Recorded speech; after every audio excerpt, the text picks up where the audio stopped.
विधान परिषद निवडणुकीमध्ये मतं फुटल्यावरून जितेंद्र आव्हाड आक्रमक झाले। जे कोणी आमदार फुटले आहेत ते कळतीलच, मात्र तुमच्या मतदारसंघातील असतील त्यांना जोड्याने मारा, पक्षाची नमखरामी करणाऱ्यांना सोडू नका, असं आवाहन आव्हाड यांनी जनतेला केलंय। मतं फुटल्यानं शेकापच्या जयंत पाटलांचा पराभव झाला, त्यामुळे आव्हाडांनी आक्रमक पवित्रा घेतला। जे कोणी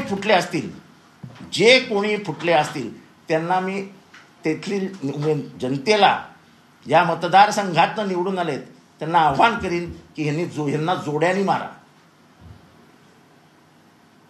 जर पक्ष निष्ठा सांभाळता येत नसेल, या पक्षाने तुम्हाला मोठं केलं त्यालाच ऐन क्षणी घात करणार असाल, रात्री जेवणार असाल त्या पक्षाचं, एवढी नमखरामी करणाऱ्याला सोडू नका। हे सगळं बोलताना वाईट वाटतं, मी पण एक आमदार आहे, पण आपल्याला स्वतःला विकूनच टाकायचं आणि घरातलं जेवायचं आणि नमखरामी करायची।